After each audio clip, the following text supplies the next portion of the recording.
there's the visual representation of the classes on your screen there. And it looks like we are going to jump into match. UT Austin throwing out the mage once again, and Texas A&M are going to throw out the warrior. And judging by the hand, it looks to be control warrior, but that could be patron, because some patron warriors do tech in one shield slam into their list. I kind of would have liked to see Texas A&M go for something like playing Druid this game, and then if they if they take out the Warlock of UT Austin, then they can switch their. I don't know, actually. I was thinking maybe switching it to Patron or something, but that might be a little bit too It's really hard because you have to put your opponent on playing that deck. And in fact, looking at that sideboard element, that ability to switch decks is a really tough thing to do because, you can switch your decks to your opponents, but your opponent can also switch decks. So the mind game that you made, the read that you made on their deck, the changes that you make might not even matter. You talked about it earlier. In the last match is when it'll probably matter the most because both players are going in probably knowing or at least having an inclination of what their opponent's last deck is. Definitely controller. Yeah.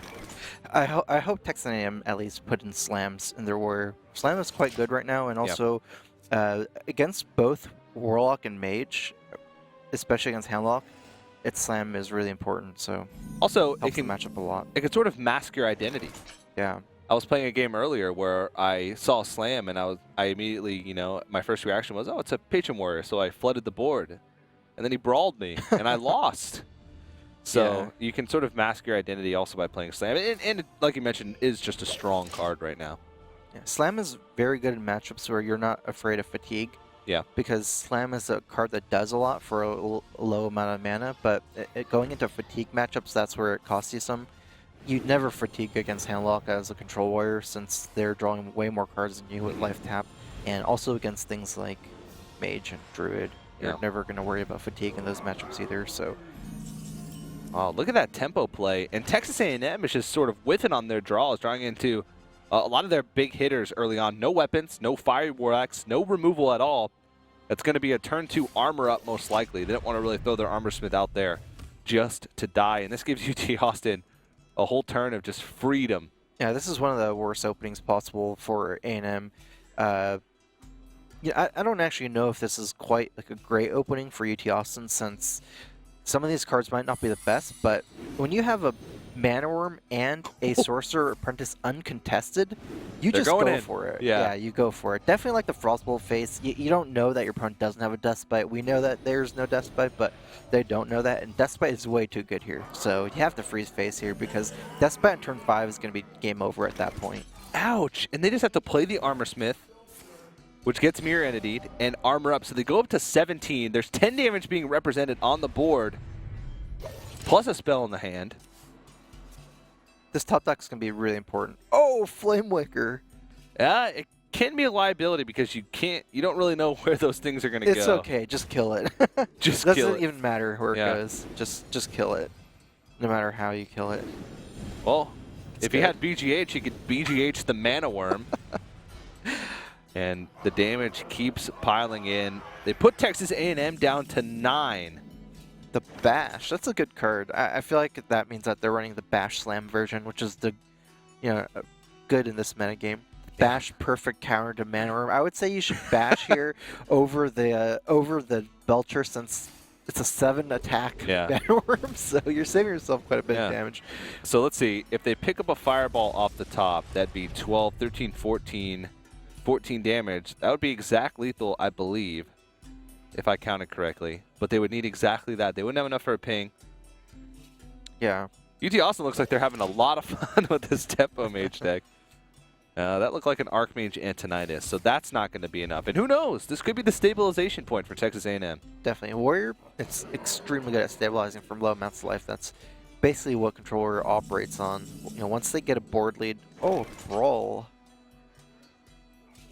Probably means Sludge Belcher is a stronger player than Brawl. There's not too many minions left on UT Austin's side, and Brawl doesn't clear the board. A lot of people think it clears the board, but it only kills 2 minions, not 3. So Sludge Belcher is, for the most part, going to give you more results here than a Brawl. Fireball is still an out because they can Fireball Ping for exactly 7 damage. Mad Scientist, probably not the best draw either. And at least it's something to play, but... Yeah, really seems like UT Austin's having a lot of trouble with this Tempo Mage deck just from running out of cards and fizzling out. Yeah, and that's one of the weaknesses of it, especially when you recognize, one of your win conditions being going all in early on with Mana Worm, Sorcerer's Apprentice, and a lot of cheap spells. You have to play to your hand, and so they realized that was going to be the way that they were going to win the game, but it is just tough against a Control Warrior to, get past all that armor gain. Yeah, I mean, ultimately cards just do stuff, right? And in these matchups, it's not like they wasted things like Arcane Blasts and Missiles. That's just what the cards do. They're not great in this matchup to begin with, and you generally just don't want to draw them. I don't think they used them bad. It's just they didn't want to see those cards in the first place.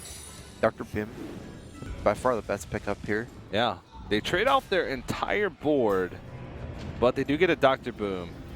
This Mirror Entity is going to be huge because, well, we don't know it's Mirror Entity. I think it's Mirror Entity, but A&M does not have any good minions to play into Mirror Entity here. Yeah. So if it's if it's Counterspell, it also could be pretty good because it'll block the Execute. And in Texas A&M, you can't really afford to throw away a Shield Slam to test for Counterspell. I guess they have Brawl as sort of a backup, but even then, it could be really risky. This is an interesting play because if you go for a Brawl and then you miss the Dr. Boom, at that point, let's see, you might not be able to even kill Dr. Boom if Dr. Boom wins, because at that point you don't have mana to play Shields. At least you don't have mana to play Armor Up Shield Slam Execute. Yeah. And if the boom bot's at your face, then you don't have armor for Shield Slam Execute. So I guess just going for the Execute. Yeah. It is Mirror Entity.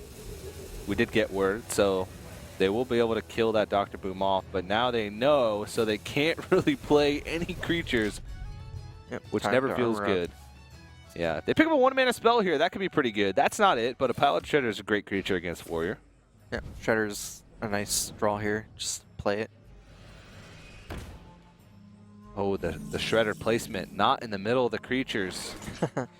Oh, that's an amazing top deck. Actually, that might be the best top deck possible. Well, other than Shield Maiden, because you can play the Just card and then Shield Slam it. That's true. And they have the perfect mana to fill up that curve. They still leave a lot of power on the board, but getting that tank up, getting 4 armor per turn. Yeah, I think maybe the only minion better here would be the Shield Maiden. It could do similar things, except end up with more armor. In the long term, this will be more armor, but I don't think there's much of a long term here, especially with the Frostbolt just coming down with Archmage. So this could be lethal. This is with actually these boom interesting. Yeah, it's or they could just go for definitely. Archmage. I like this play where they don't play the Archmage first, because if you save a ping for the Frostbolt, you can get 4 damage in. So depending on how the boom bots go, you need that information to know if you need 4 damage. Yeah, I mean, they still put themselves in a fantastic position because they're generating that Frostbolt. They're also putting Texas A&M down to 3 health.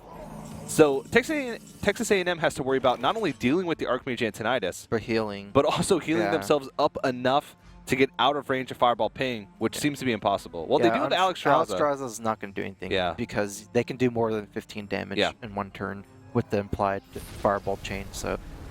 All right, well, Texas A&M goes ahead and concedes, and the Tempo Mage deck they missed Austin. Brawl into Doomsayer. Brawl into Doomsayer could have done it, but that's a very, very